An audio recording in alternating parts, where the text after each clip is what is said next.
the papers say is presented by Peter Bradshaw of the London Evening Standard. Hello.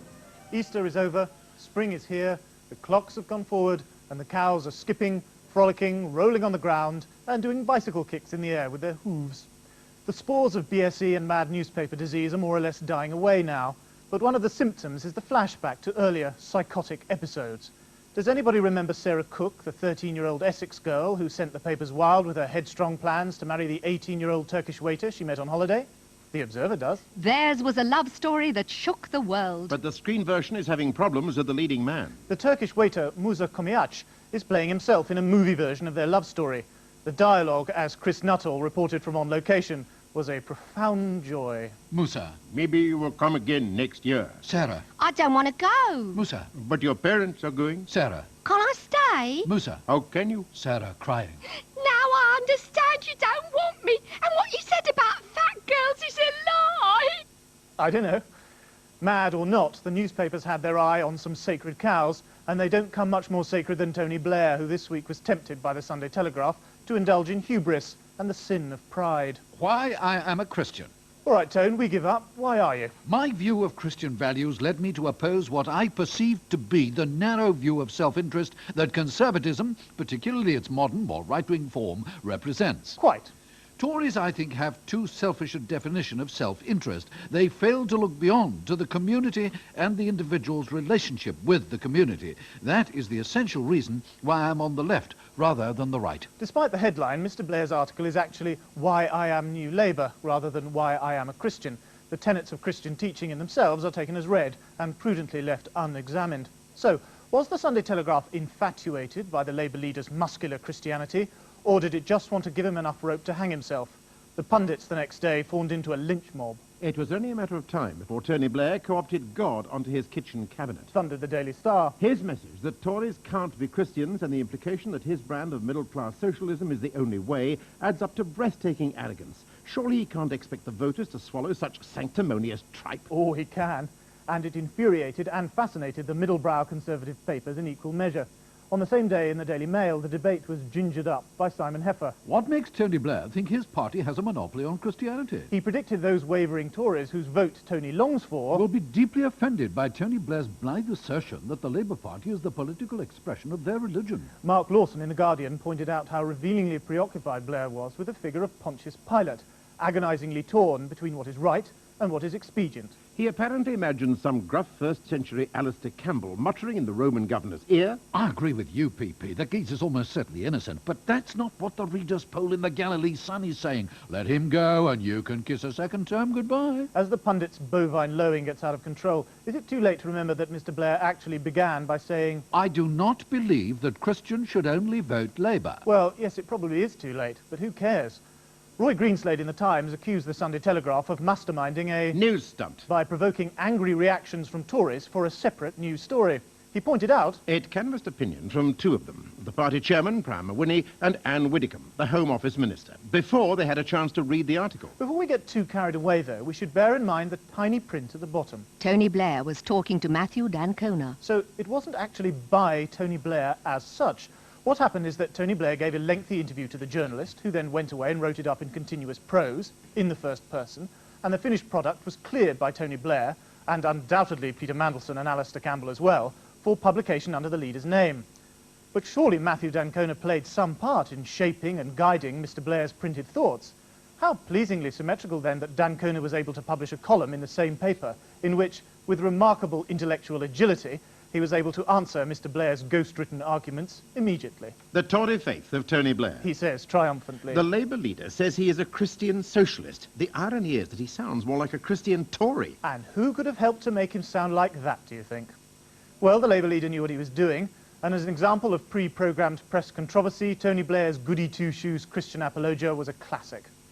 There is another sacred cow that's had an axe taken to it by the tabloids this week, namely Princess Diana, and particularly her legs. Princess Lumpy Legs. Stress leads to cellulite shocker for Diana. Exclusive story on more amazing pictures, pages 8 and 9. Inside was the terrible and rigorously scientific proof. Cell shock. Diana's legs, which were trimmed 2 years ago, showed telltale signs of the saggy look of cellulite.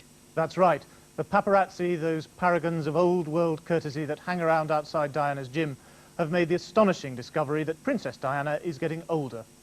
For those of us not up to speed with the scientific terminology, the people explained, Cellulite is caused by swollen fat cells beneath the skin. really, Fibrous tissue between the cells causes ugly dimples and pits. and the pits is certainly where we were as the people crowed. Even Diana can't escape lumpy thighs. That will cheer up millions of women. It certainly cheered up a number of lumpy journalists who rushed forward with sympathy and advice. By the mid-30s, cellulite will inevitably rear its ugly orange peel head. The Mirror was very sympathetic as well. Why even a fit princess can wobble. Reassuringly, the Mirror told its readers, Sharon Stone, Elle Macpherson, Patsy Kensit and Demi Moore have stunning figures, yet all have battled with cellulite. blimey, this cellulite, it's no respecter of celebrities, is it?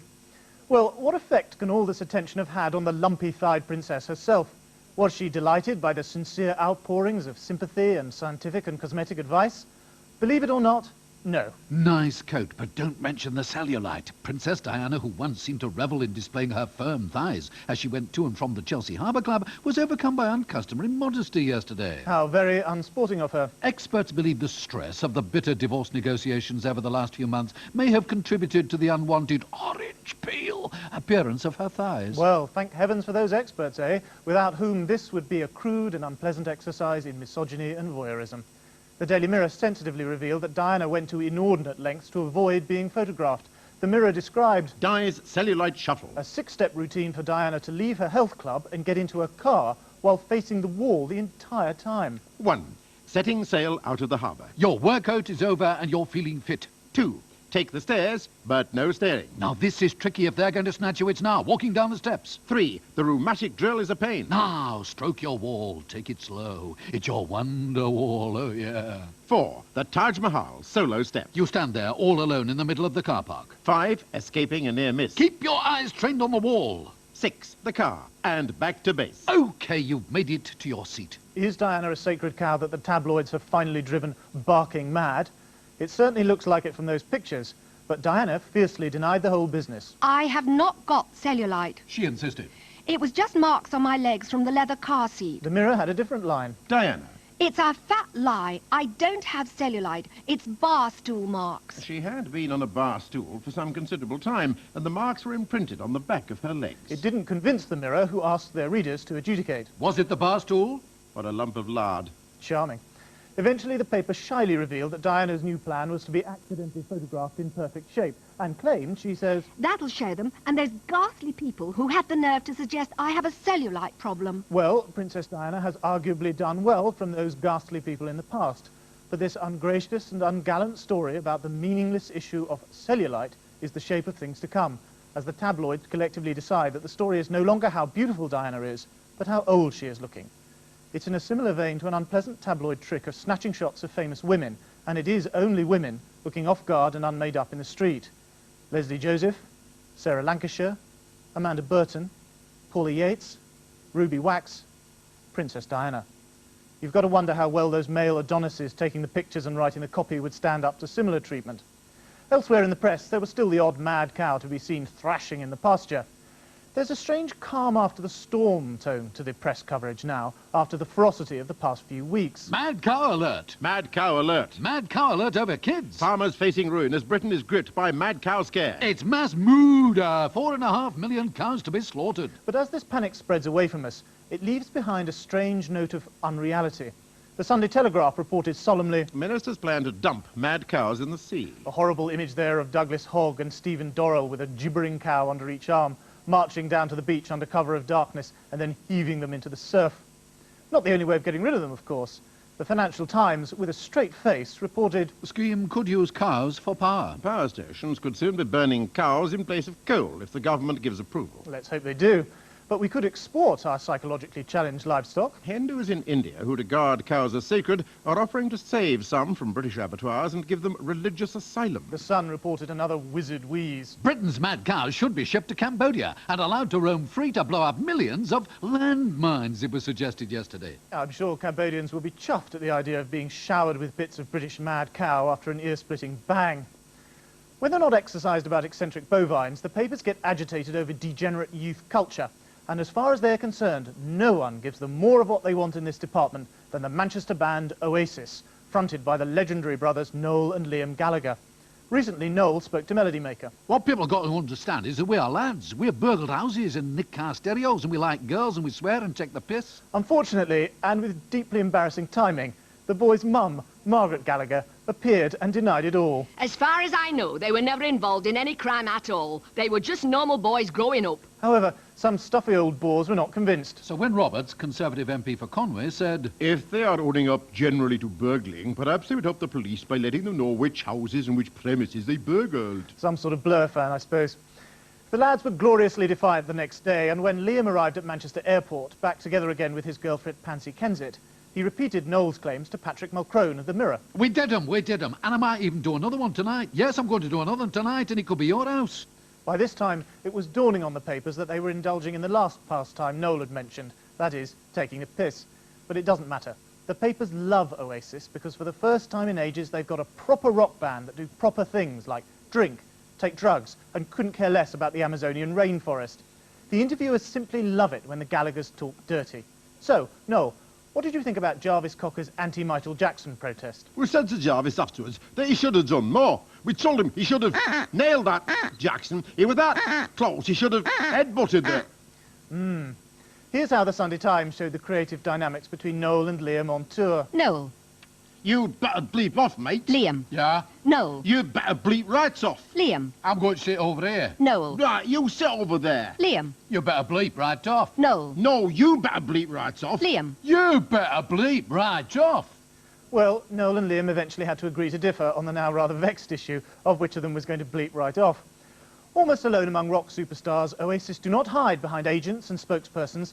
They come right up to reporters, give it some stick, and the reporters love them for it. And so they should.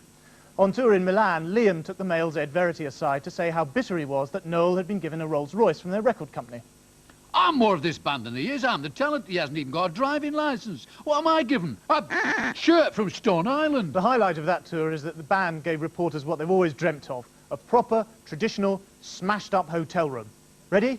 Here it is. Sadly, it looks more like a messy teenage bedroom, but you can't have everything. Noel is a very shrewd observer of the newspapers. The press have always needed a bad boy, dirty, druggy rock and roll band. Before us, pop stars would become an arty-farty, limp-wristed, fake bastards like Brett Anderson from Suede. We're not that wised up on books in Oasis, but we know what's what. And the press will always need a band who speaks the mind. Especially as everyone else is going out of theirs. Has the world gone mad? It's not the cows who are mad. It's us humans. You said it. Good night.